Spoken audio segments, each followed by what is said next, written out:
Welcome to The Explainer. Today, we're pulling back the curtain to uncover the hidden life story of the software and apps we use every single day.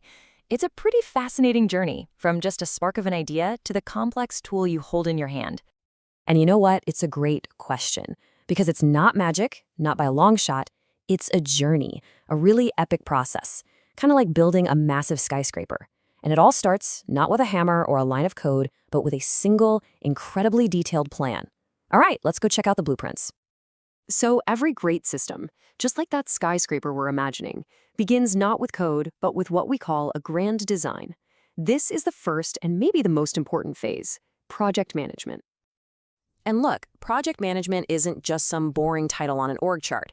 It's the architect who draws up the plans, and the foreman who makes sure those plans get followed perfectly. It's the discipline that keeps the entire project from collapsing under its own weight before you've even written a single line of code. Every solid project needs a blueprint, and this is pretty much what's inside. You start with the why. That's your business case. Then you ask, can we even do this? That's the feasibility study. Once you get a thumbs up, you build the project plan. The what, when, and who. And, so important, you plan for trouble with risk management. Without this, you're not building a skyscraper, you're just stacking bricks and hoping for the best. Okay, so you've got your blueprint in hand. Now what? Well, the next huge decision is how you're actually going to build this thing. And in the software world, there isn't just one way to put up our digital skyscraper. There are two main philosophies, two very different paths you can take. And this slide just nails the difference. On one hand, you've got the classic SDLC, or waterfall model. Think of it like following that blueprint to the letter. You build a foundation, then the first floor, then the second. Perfect for when you know exactly what you want and it's not going to change. But on the other hand, you've got agile. This is way more like sculpting. You start with a big block of marble and you chip away, constantly refining, showing off little finished pieces as you go. It's all about being flexible and rolling with the punches. Now, agile is everywhere today, right? But for our story, we're going to walk down that traditional path, the System Development Lifecycle, or SDLC. It's super logical, just one step after the other. It might seem rigid, but that rigidity is what ensures a meticulous, highly controlled build from the ground up. All right, path chosen, designs locked in. Now the real work begins. The system is forged in code, but this is also where it faces its toughest challenges, a series of relentless trials designed to find every single flaw. This whole ordeal is called quality assurance, or QA. And trust me, it is so much more than just bug hunting.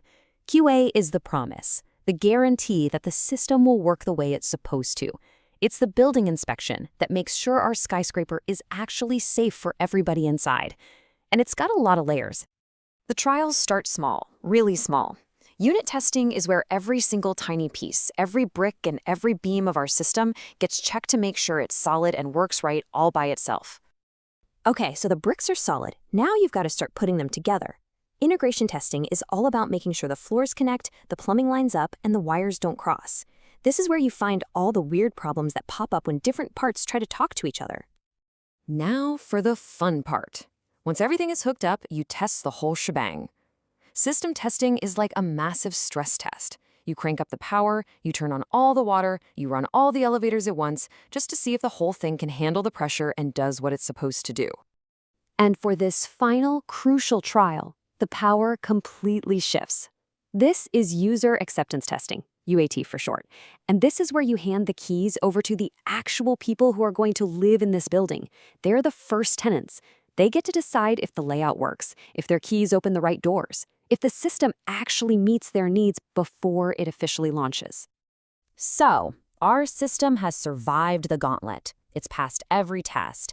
And now, it is finally ready for its grand opening. This is the implementation phase. Time to open the doors to the world. But you know, how you open those doors is a huge deal. You could go for the direct cutover, the big bang approach. You flip off the old system, flip on the new one. Super risky. Or you could do a phased rollout, which is more like opening the building floor by floor. And then there's the safest, but also most expensive option, parallel operation, where you run both the old and the new system side by side for a while, just to be extra sure. But what's the one thing that truly makes any system trustworthy? It's not the flashy buttons, it's the integrity of its data. The foundation of trust. And that foundation is built on 4 unbreakable rules, a set of principles known by the acronym ACID. Okay, let's break this down. A is for atomicity. It's simple, all or nothing.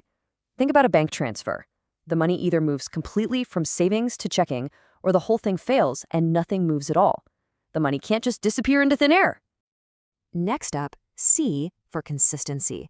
This just means the system has to play by its own rules. A transaction can't leave the data in some broken, messed up state. It keeps everything neat and tidy and prevents corruption. Then we have I for isolation. This one is absolutely critical today. It means that even if 1,000 people are using the app at the exact same time, their actions won't mess each other up. Your online shopping cart won't suddenly get mixed up with someone else's, even if you both click buy at the same millisecond. And finally, the big one, D for durability. This is the system's ultimate promise to you. When it says your data is saved, it means it. That data is permanently stored and will survive a power outage, a system crash, you name it. Once it's in there, it stays there. Period. But wait, the story doesn't end at the launch. Nope. That's really just the beginning of the system's life.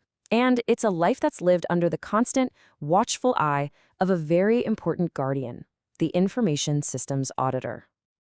So, after the system's out in the wild, this IS auditor comes in and does what's called a post-implementation review. They've got a checklist just like this, and they are asking the tough questions. Was the project managed well? Does the system actually work like it's supposed to? Is it secure? And this isn't just a report card. A bad audit can mean huge fines, losing user trust, or even having to pull the whole system offline. It makes sure the project was a success and stays healthy.